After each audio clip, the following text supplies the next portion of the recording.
Hello there, welcome to Stamford Bridge and welcome to part 2 of the Nolan Baker podcast. You had part 1 live from the Emirates last night. We're at Stamford Bridge. And what better place to start on what we've just seen here, Nolan? Chelsea coming from behind to win against West Ham. What did you make of Chelsea's performance here? Well, the old adage of the points are the most important thing, I think was signified most by the celebrations of the coaching staff at the end and how much of a relief it was. There's 4 or 5 of them in a huddle. I think they recognized that they just needed 3 points tonight, and it wasn't easy. The first half, I was frustrated with Chelsea last week. I spoke about that quite a lot after the City game. But in this first half, I'm not sure it's just Chelsea either. This habit that teams are developing of, the opposing team are getting back into a shape which is deep and compact, which is not new. And then the attacking team, the home team invariably are sort of just recycling it and playing safe passes. And what you're finding is that the talented players like Cole Palmer, Enzo Fernandez then going deeper or wider to get on the ball. And the game hasn't changed that much from when I played. That I remember Sir Alex Ferguson used to have to urge Wayne Rooney, don't get frustrated. Don't start coming deeper. Stay in there. Be patient. We'll get it into you in the end. If we keep passing it quickly, eventually we'll get it into you and we'll get a little bit of life. But we have to have you in there where it matters. And so, Cole Palmer started to get into those positions in the second half. But in the first half, he was coming far too deep. Chelsea recycling it, playing far too safe. And it's something that happens far too often, I think, in modern football, where teams are micromanaged with an inch of their lives and they've got such structure in their attacking play. And you mentioned it, that spontaneity is gone. What happens is when something happens, when there's an event in a game, a sending off, a goal against a grade, all of a sudden the game comes to life and see the Premier League. All of a sudden we see the Premier League, and that was the last half an hour, 45 minutes. We saw a proper game. The first half an hour, 40 minutes, same at Arsenal, City on Sunday, and so many other Premier League games, we're letting games drift and sort of teams are sleepwalking into trouble.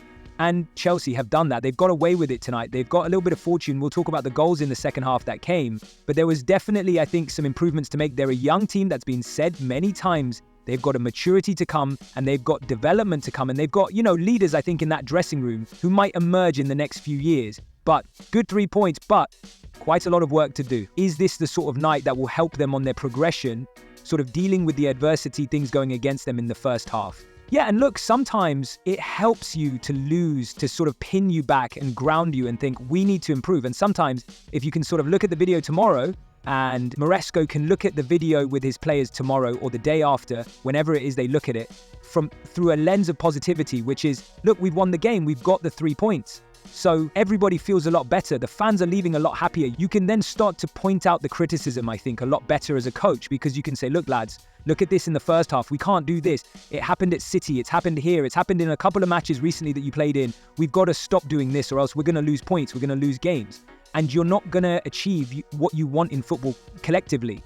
And that's really important. So I'm sure you'll take them through the video on the analysis and from a position of strength because they've won the game and the players feeling good about themselves because they've got back into it in the second half. Look, we need to get this right because we can't allow large portions of games just to shift by and move by. Are Chelsea about where you'd expect them to be in the 4th position after those around them missed out this weekend? Yeah, I think they're in a good position. I think they're having a good season. I think the shock probably is that run they went on was in a period where you would have thought they had picked up many points the opponents they had on the table. So I think that, but where they are just on reflection from the start of the season, I actually had them in 4th. I watched them in the first game of the season. I really like what I saw. And you're going to get with a young team, you're going to get this roller coaster. You're not going to get this sort of, if you like, perfect sort of, if you like, climb to the top. It is going to be a little bit like that where they're going to pick up these lessons along the way. And we're seeing that they need improvements in the 2 or 3 positions. And I think they'll know that as well. It's not just a case of these young players will develop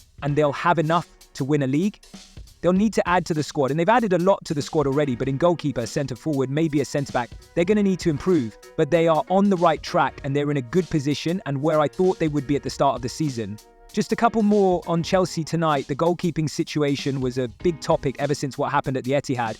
And also here against Wolves, with Robert Sanchez becoming a liability. Did we see from Philip Jorgensen tonight anything to suggest that he might be the solution? It's too early to say. I think there were a couple of nervy moments were there, which is natural for a young goalkeeper coming in under such pressure. Having seen his mate and his teammate, who he trains with every single day. Goalkeepers train so closely. You know, I know all football players do, but goalkeepers, they go out together, they work together, and they don't want to see their mates suffer as much as they want their chance themselves. And the pressure that will have built on Jorgensen, you could see in the first half, you know, it's been quite a comfortable night for him. I think the tougher tests are to come, where obviously he'll get put under a lot more pressure, and we'll see what happens then. And West Ham, a lot of you know, the other conversation coming into this was the return of Graham Potter, who was bombed out here, didn't go well for him here at Chelsea.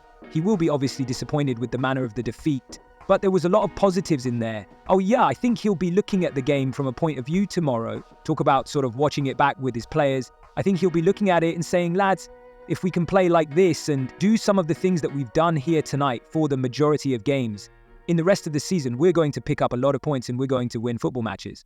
I thought defensively they had structure. I thought they were a threat when they got the ball into Bowen, who's a massive player for them.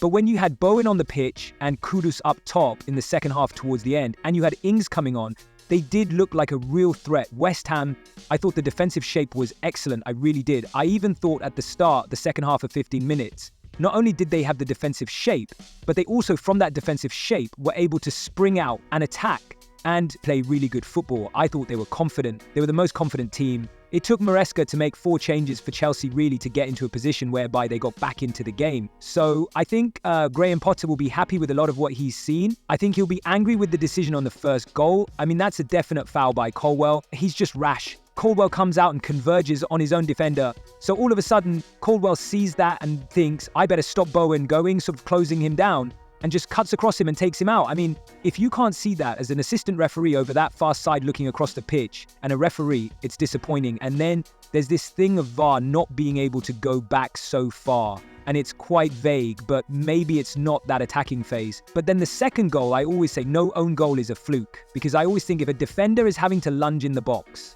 that there's usually a positional error, or you've not quite your friend Mr. Carragher. But yeah, he was the best at it, wasn't he? But actually, that was probably, as you know, that was hard lines, that one. That was one way you try to block across as a defender, and he couldn't have envisaged that was going to come up off the edge of his boot and loop wickedly the way in which it did over Areola. So there is some misfortune for West Ham tonight in the goals they've conceded. Well, let's focus on the positives. They've signed Evan Ferguson, who hasn't had a great time of it at Brighton for one reason or another, but he's got a fresh start under a man he knows well, Graham Potter, who brought the best out of him at Brighton. If you've got Kudus on one side, Bowen on the other, and Ferguson through the middle, that's quite exciting for a West Ham fan. You've got a threat, and you've got Paqueta obviously to come back as well. I mean, you've got a real threat. You've got people who can feed them as well. So I think that, you know, Graham Potter, I think he'll be enthused. I think he'll be enthused about what's coming and what, you know, Ferguson obviously players to come back from injury. I think he'll be enthused by the defensive structure tonight and how they've held it together. Against Chelsea, we've got some really talented forward players.